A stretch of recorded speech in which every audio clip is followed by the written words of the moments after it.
সাদাকাতুল ফিতর কিভাবে আদায় করব, কি দিয়ে আদায় করব। আসলে সাদাকাতুল ফিতর আমরা ইসলামিক ফাউন্ডেশন কর্তৃক নির্ধারিত একটা সংখ্যা বলে দেওয়া হয়, যেটা আটার দামের উপরে নির্ভর করে বলা হয়। এটা প্রত্যেক বছর এটা কম বেশি হয়, উঠানামা করে 170 টাকা, 110 টাকা। আমরা নিজেরা যদি ইসলামিক ফাউন্ডেশনের দিকে তাকিয়ে না থেকে বরং শরীয়তের মানদণ্ডে আমি যদি সাদাকাতুল ফিতর আদায় করতে চাই, এটা আপনাকে অনেক দামি করবে আল্লাহর কাছে। প্রিয় ভাইয়েরা, সাদাকাতুল ফিতর আমি আপনি দেই কেন দেই? এটার মধ্যে আছে তু'মাতুন লিল মাসাকিন, মিসকিনদের জন্য খাদ্য আছে এই সাদাকাতুল ফিতরের ভিতরে। আর তুহরাতান লিস-সাইমি মিনাল লাগওয়ি ওয়ার রাফাথ, রোজাদারের যে ত্রুটি বিচ্যুতি, অনেক সময় রোজা রেখেও কিছু ভুল ত্রুটি হয়ে গেছে, অন্যায় হয়ে গেছে, এই গুনাহগুলো আল্লাহ তাআলা মাফ করে দিবেন সাদাকাতুল ফিতরকে দিয়ে। প্রিয় ভাইয়েরা, আর আল্লাহ তাআলা আপনার এই অর্থ দিয়ে আরেকজনের খাদ্যের যোগান দিবেন, খাদ্যের চাহিদা পুরা করবে। তো দুইটা পরিমাপ বলা হয়, এটা আমরা না বোঝার কারণে প্রত্যেক বছর ইসলামিক ফাউন্ডেশনের দিকে তাকায় থাকি। একটা হচ্ছে 1 সা আর একটা হচ্ছে অর্ধ সা। এই যে আমরা এই যে মুষ্টি বলি, এই মুষ্টিটা আর কি, হ্যাঁ, এই 1 সার পরিমাপ আমরা নির্ধারণ করে নিতে পারি, আর অর্ধ সার পরিমাপটাও আমরা নির্ধারণ করে নিতে পারি। এ হাত দিয়ে যদি আপনি 1, 2, 3 আর আরও একটা দিলেন, তাইলে এই 4টা আরবের এই 1 মুষ্টি, 2 মুষ্টি, 3 মুষ্টি, এই মুষ্টিটা দিয়েই এই হিসাবটা করা হতো। তখন তো আমরা যেভাবে পরিমাপ করি এরকম পরিমাপ খুব কম ছিল, পণ্য দিয়ে পণ্য বেচাকিনি হতো। তো এইভাবে তারা হাত দিয়ে এইভাবে মুষ্টি করে করে দিত। তো সেই যুগে খেজুর দেওয়া হতো, পনির দেওয়া হতো, কিশমিশ দেওয়া হতো। তো 3 কেজি 600 গ্রাম, হ্যাঁ, এই পরিমাণ যদি আপনি আটারটা নির্ধারণ করেন তাহলে হয়তো কম আসবে, আটার দাম কম। আপনি যদি এটা কিশমিশ দিয়ে চিন্তা করেন তাহলে দাম কিন্তু অনেক আসবে। 3 কেজি 300 গ্রাম, এর চেয়ে একটু বেশি কম, তাহলে কিন্তু অনেক চলে আসবে। এরপরে যদি আপনি খেজুর দিয়ে দিতে চান, সুযোগ আছে।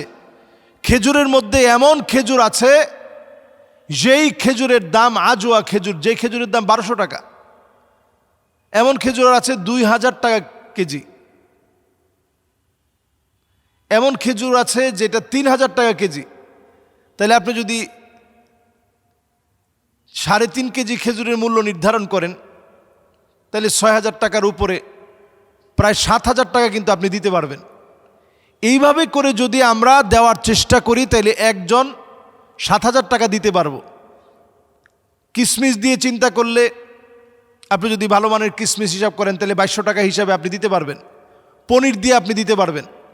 শুধুমাত্র আমরা ইসলামিক ফাউন্ডেশনের নির্ধারিত মূল্যে দিতে হবে বিষয়টা এমন না। আবার আমাদের দেশে দেওয়া থাকে যে সর্বনিম্ন এটা, সর্বোচ্চ আরও অনেক হতে পারে। না, এই কথাটা এইভাবে সঠিক নয়। হ্যাঁ, সর্বনিম্ন যেটা এটা আপনি বলতে পারেন, সর্বোচ্চের কোনো শেষ নেই, কোনো শেষ নেই। আমি সফা টাওয়ার থেকে একবার 1 কেজি খেজুর নিয়েছি 200 দিরহাম দিয়ে। আমার একজন ব্যক্তিকে আমি হাদিয়া দিব, ওনার জন্য আনছি। উনি যেই মানের, ওনার জন্য ওই ক্যাটাগরির খেজুরটাই নিচ্ছি। 200 দিরহাম মানে প্রায় 6000 টাকা 1 কেজি খেজুরের দাম, আরও বেশি। তখনকার সময় 30 টাকা ছিল, সেই হিসাবে বললাম যে আপনাদের কাছে 200 দিরহাম মানে 6000 টাকা। তাহলে আমরা 1 কেজি খেজুর যদি 6000 টাকা হয়, তাহলে আপনি 3 কেজি 300 গ্রাম খেজুরের দাম যদি নির্ধারণ করেন তাহলে আপনি চিন্তা করেন, তাহলে 18-20 হাজার টাকা আপনার সাদাকাতুল ফিতর দিতে পারবেন। এটা বৈধ, দেওয়া জায়েজ, বরং সওয়াবের কাজ। সামাজিক স্ট্যাটাস অনুযায়ী আপনি মৌচাক মার্কেট থেকে মার্কেট করেন না, আপনি মার্কেট করেন বসুন্ধরা থেকে। অনেকে আবার বসুন্ধরায় মার্কেট করে না, উনি মার্কেট করতে ব্যাংকক চলে যায়, সিঙ্গাপুর চলে যায়, দুবাই চলে যায়, মালয়েশিয়ায় চলে যায়, ওইখানে গিয়ে মার্কেট করে ঈদের জন্য কেনাকাটা করে ফিরে আসে। ওই লোকটাও সাদাকাতুল ফিতর দেওয়ার সময় 170 টাকা দেয়। এটা কোনোভাবে আপনার জন্য সুন্দর না। আমি বলতেছি না দিলে আদায় হবে না, দিলে আদায় হবে, কিন্তু আপনি কৃপণতা করলেন, যেটা আল্লাহ অপছন্দ করেন। হাক্কুন লিসাইলি ওয়াল মাহরুম, আপনার টাকার ভিতরে দরিদ্রদের অধিকার আছে। আমরা বলে থাকি যে এটার মধ্যে তু'মাতুন লিল মাসাকিন, মিসকিনদের খাদ্য রয়েছে। যদি মিসকিনদের খাদ্য থেকে থাকে, তাহলে আপনি কি করে আপনার ঘরে 1 কেজির পোলার চাল, 1 কেজি গরুর গোশত, সাথে যদি একটু মুরগির একটা রোস্ট করা হয়, আপনার 170 টাকা দিয়ে কি করে একটা মানুষের পোলার চাল হবে, কি করে একটা মানুষের 1 কেজির গোশত, গরুর গোশত হবে, সামান্য একটু মুরগির গোশত হবে, যেটা দিয়ে সে হয়তো সারা বছর খেতে পারে নাই, এই সময় একটু পোলাও খাবে, একটু রোস্ট খাবে। আপনার রুটিনে আপনি প্রতি সপ্তাহে খাচ্ছেন, এই মানুষটা যেটা আপনার টাকা দিয়ে, আপনার অর্থ দিয়ে একবেলা হয়তো ভালো একটা খাবার খাবে, ওইটার যোগান যদি আপনার টাকা দিয়ে না আসে, তাহলে কেমন করে আপনার সদাকাতুল ফিতর আদায় হবে? এই জন্য যারা সদাকাতুল ফিতর দেওয়ার নিয়ত করেছেন, আমরা আমাদের সন্তানাদি, পরিবার পরিজন প্রত্যেকের সদাকাতুল ফিতর আমরা আদায় করব, একটা বড় অংশ দেওয়ার চেষ্টা করব। আলহামদুলিল্লাহ, আমি গর্ব করে বলি, আমি প্রত্যেক বছর এটা বাড়ানোর চেষ্টা করি, এবং এটা কখনো আমরা ভালো একটা খেজুরের হিসাব করে দিই, এতে করে আল্লাহ তাআলা আমাদের বরকত কমায় নেয়, বরকত বাড়িয়ে দিয়েছে। এবছর ইনশাআল্লাহ সদাকাতুল ফিতর আমরা আমাদের সামাজিক স্টেটাস অনুযায়ী, যে যে স্টেটাসে বসবাস করে তার স্টেটাস অনুযায়ী আমরা আমাদের আশেপাশের লোকদেরকে দিব, আত্মীয় স্বজনদেরকে দিব, গরিবদেরকে দিব, পাড়া প্রতিবেশীদেরকে দিব, আমাদের ইভেন কাজের লোক যার হয়তো সদাকাতুল ফিতর যার উপরে আবশ্যক না, তার দিতে হয় না, তাকে আপনি একবেলার খাবারের টাকাটা দিয়ে দেন। তাকে যদি আপনি 2-3 হাজার টাকা দেন, তাহলে সে সুন্দর একটা ঈদের জামা কিনতে পারবে, সে এই টাকাটা দিয়ে সুন্দরভাবে ঈদটা কাটাতে পারবে। আল্লাহ তাআলা সদাকাতুল ফিতর দিয়ে এই জিনিসটাই চান। আল্লাহ আমাদেরকে বোঝার তৌফিক দান করুক। আসসালামু আলাইকুম ওয়া রাহমাতুল্লাহি ওয়া বারাকাতুহু। কারিন নামক যে জিন আছে, সে কি আমাদের সকল বিষয় শুনে? অনেক দিন ধরে আমার স্বামী আমাকে তালাক দিবে, তালাক দিবে, তালাক দিবে এই জাতীয় কথা বলার কারণে আমার কাছে মনে হচ্ছে এটা কারিন জিনের একটা দুষ্টামির ফসল। আসলে কারিন নামক জিন আমাদের কথাগুলো শুনতে পায়, যেগুলো আমরা প্রকাশ্যে বলি।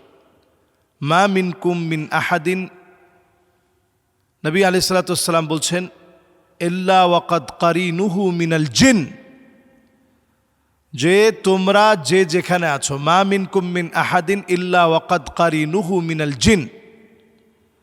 তো জিনদের মধ্য থেকে কারিন নামক একটা জিন সব সময় আমাদের প্রত্যেকের সাথে আছে।